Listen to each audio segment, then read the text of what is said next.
Super Nova. le toast. Aujourd'hui, je porte un toast aux réunions non mixtes.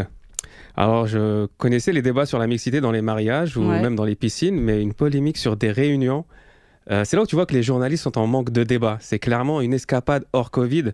Après, je peux comprendre, ils passent leur journée à jouer au jeu de la boîte avec les taux d'incidence. Ils sont là, les Hauts-de-France, vous avez combien sur 100 000 6 500. On va voir avec le banquier En Marche s'il a une proposition à nous faire.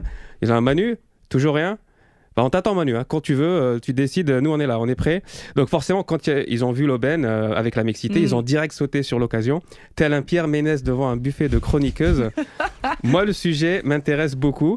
C'est important de parler des discriminations, mais bloquer sur la réunion, ça en dit tellement sur l'état des choses. Ouais. En gros, on n'est même pas capable de passer l'étape de viens, on discute. Tu sais, l'étape zéro pour trouver un processus de solution pour n'importe quel problème.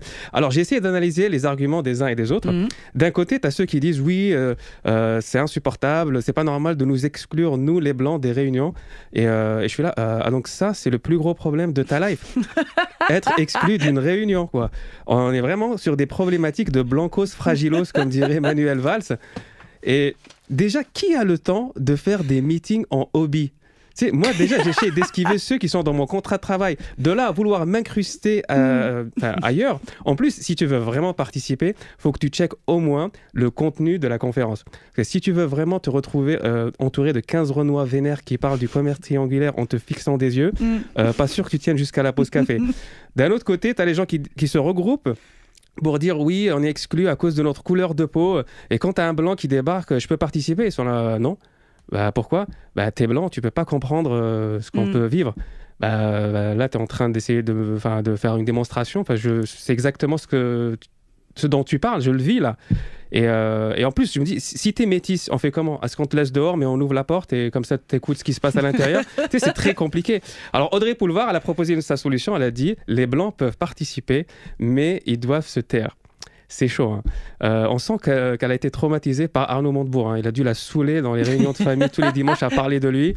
Et là, bon, t'assistes, mais bon, ta gueule, hein, Arnaud. En vrai, il n'y a pas de règle. Ce qui compte, c'est les intentions des uns et des autres. Mais c'est vrai que quand tu es dans une réunion d'alcooliques anonymes, par exemple, si tu as ton barman qui débarque, voilà, tu es déconcentré, quoi.